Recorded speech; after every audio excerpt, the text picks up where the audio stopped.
Kevin Behr in studio with me, of course, activities director out at Clinton High School, and we're getting ready to name the Athletic Hall of Fame class for 2024. Kevin, fill us in. Who's going into the hall?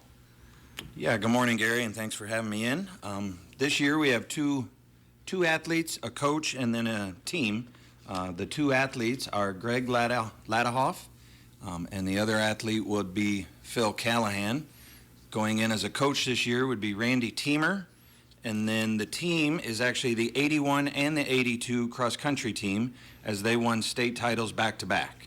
The 81 team was John Menges, Brian Van Kampen, Mike Asmus, Tim Bentley, Jeff Jacobs, Lauren Stortz, coached by Bill Holsclaw and Greg Dennis. And then in 82, when they repeated, it was John Menges again, Brian Van Kampen, Mike Asmus, Lauren Stortz, and then Jim Jungahan, and again coached by Bill Holsclaw and Greg Dennis. All right, that is a great lineup, but let's go over them. Phil Callahan, of course, was an outstanding wrestler. Went on to be an NCAA finalist for the University of Illinois. Greg Ladahoff, outstanding golfer. Went to Ohio State. Pretty good place to go. He played with Jack Nicklaus, as a matter of fact. And then, of course, he was on the PGA Tour for a while. And Randy Teemer, winning as coach for Clinton High School. The only state champion Clinton High has won in basketball was coached by Randy. Of course, the 92 crew, they are already in the Hall of Fame.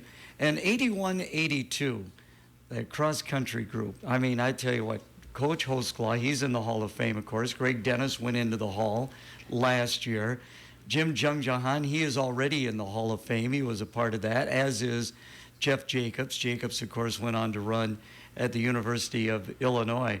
But Clinton High was so dominant there for such a long time, about a decade run there in cross country. So you getting in touch with these folks, Kevin? Well, that's on the summer to-do list. Myself and my secretary, Melissa Baker, will spend a large part of the summer tracking these people down, getting their bios on them, getting invites, and getting everything back. Because then, of course, like most years, we'll have the ceremony tied in with our first home football game, which is actually week 2 this year. And that's going to be special because not only the Athletic Hall of Fame, but we're going to have that statue of Duke Slater. How are things going on that front? Good. That's progressing well. That's still the plan there that night. And yeah, that's going to be a jam-packed night.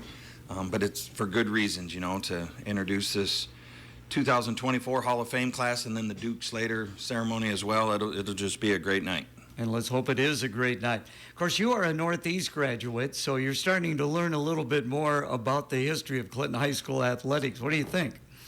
It is, and like you said, you know, there's lots of history to Clinton High School, but especially it seems like, you know, through the 70s and 80s, they were quite dominant in a lot of sports, and that's, I think, you see a lot of the inductees are kind of from that era, and that's all of this year's inductees, you know, like you said, you know, Phil went on to wrestle at Illinois. Well, he was also a 3-time place winner in high school. You know, he got second, third, and then first.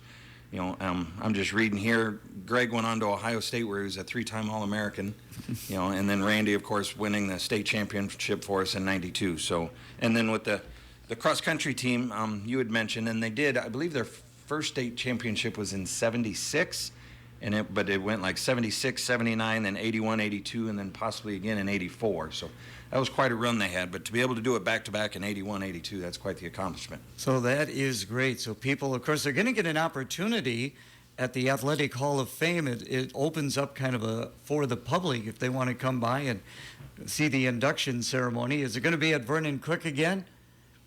Well, no. Okay. That will be closed at that point. Okay. As they're starting already this summer to demo the last phase of the Clinton High rebuild. So the site will be to be determined, but we will try and have it the same format as Friday night, have all the inductees into the game.